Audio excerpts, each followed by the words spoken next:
नमस्ते सभी श्रोताओं को। मैं हूं आपकी अपनी मोनिका और आप सुन रहे हैं रेडियो 18.9 रात का साया। आज की रात कुछ अलग है दोस्तों। ये कहानियां सिर्फ डर की नहीं है, ये उस सन्नाटे की है जो घर के आंगन में भी बोलता है। तो अगर आप अकेले हो, जरा लाइट कम कर लो और सांसें धीमी कर लो, क्योंकि अब शुरू हो रहा है अंधेरों का आंगन। मैं सीमा हूं, मथुरा के बाहर एक छोटे से कस्बे में रहती हूं, जहां हर घर के बीच बस दीवारें नहीं, कहानियां भी हैं। पिछले महीने हमने एक पुराना मकान खरीदा था, बड़ा सा, लेकिन अजीब तरह से खाली। कहा जाता है वहां कभी एक स्त्री रहती थी जो रात में अपने आंगन में दीप जलाती थी, पर उस दीप की लौ किसी ने कभी नहीं देखी। पहली रात जब वहां पहुंची, हवा में अजीब ठंड थी। दरवाजा खोला तो लगा जैसे कोई अंदर से सांस छोड़ रहा हो। कमरे के बीचों बीच एक झूला पड़ा था, धूल से भरा, पर झूल रहा था। मैंने कहा, कौन है? झूला रुक गया और दीवार पर कुछ गिरा, जैसे किसी ने हाथ से दिया बुझाया हो। आंगन में मत जाना, किसी की धीमी आवाज आई। मैं रुकी, मगर फिर भी चली गई। आंगन में पहुंचते ही मिट्टी की गंध बदली, नम लेकिन ताजी। बीच में एक छोटा दिया जल रहा था, पर हवा नहीं चल रही थी। मैं झुकी तो देखा दिए में लौ नहीं थी, बस धुआं था। फिर किसी ने मेरे पीछे धीरे से कहा, अब तू जलाएगी। मैं मुड़ी, कोई नहीं था, बस झूला अपने आप फिर चल पड़ा। अगली सुबह माँ बोली, बेटा, रात को झूले की आवाज क्यों आ रही थी? मैंने कहा, शायद हवा होगी, पर हवा तो थी ही नहीं। अब हर रात ठीक 12 बजे झूला चलता है और आंगन में धुआं भर जाता है। मैंने दिया नहीं जलाया, लेकिन किसी ने मेरे नाम से एक नया दिया रख दिया है। लौ नहीं जलती, फिर भी छाया पड़ती है। कभी कभी आंगन भी अपने लोगों को पहचानता है ना? क्या आपके घर के किसी कोने में भी कभी आवाज आई है जहां कोई था ही नहीं? कमेंट में जरूर लिखिएगा। मैं मोनिका पढ़ूंगी आपकी कहानी। अब बढ़ते हैं लखनऊ की तरफ, जहां एक हवेली के पीछे बजता है एक ऐसा तबला जिसकी थाप आज तक कोई नहीं रोक पाया। मैं राजीव हूं, लखनऊ के पुराने इलाके चौक में रहता हूं। संगीत मेरा शौक है और मेरे उस्ताद ने मुझे एक हवेली दिखाई जहां कहा जाता है कि रियाज कभी खत्म नहीं होता। वो हवेली वीरान थी, मगर दीवारों पर तबले के निशान थे, जैसे कोई आज भी अभ्यास कर रहा हो। मैंने मजाक में कहा, चलो अंदर चलते हैं।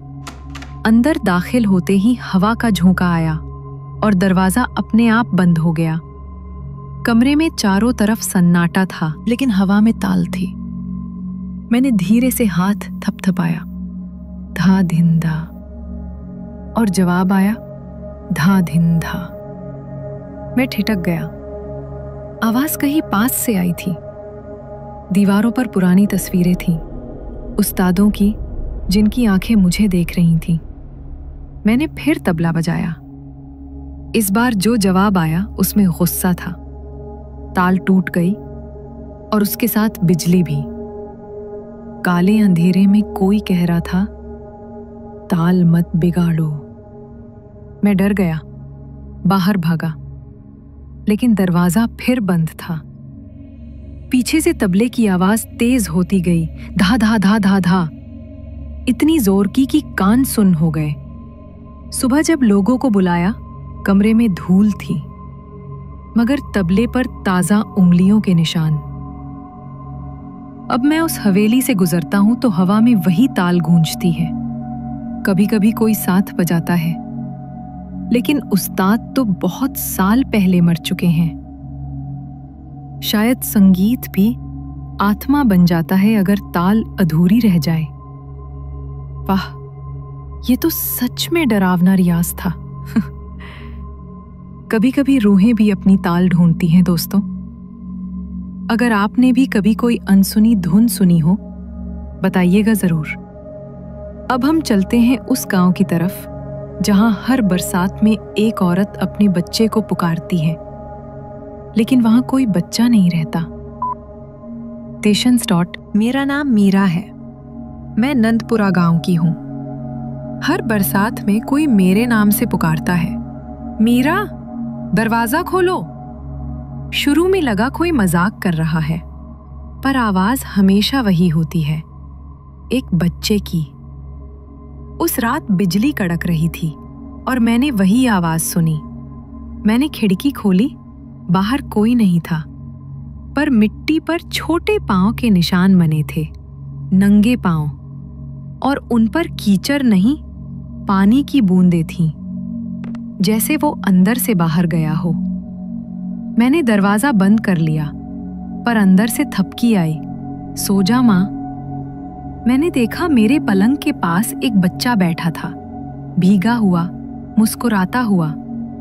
उसकी आंखें बिल्कुल काली थीं और होठ नीले। मैंने चिल्लाना चाहा, आवाज नहीं निकली। वो बच्चा बोला, मैं हर साल लौट आता हूं, तुमने मुझे दफनाया था ना। मैंने उसे नहीं पहचाना, लेकिन मेरे सिरहाने पुरानी मिट्टी का एक खिलौना पड़ा था जो मैंने बचपन में खो दिया था। अब हर बरसात में वो बच्चा खिड़की के बाहर खड़ा रहता है, बस चुपचाप देखता है और कहता है, मां अगली बार दरवाजा मत बंद करना। उफ, बरसात में अब वो खिड़की याद आ जाएगी ना। अगर आपके यहां भी कोई आवाज बारिश के साथ लौटती है, बताइएगा मुझे, शायद अगली बार वही कहानी ऑन एयर चले। अब चलते हैं कोटा की उस बिल्डिंग जहां एक फ्लैट खाली था, पर किसी की परछाई रोज बालकनी पर खड़ी रहती थी। मैं नेहा हूं। कोटा में नया फ्लैट लिया, 7वीं मंजिल। सब कुछ नया था, बस एक बात अजीब थी। हर शाम बालकनी की दीवार पर एक और परछाई दिखती थी।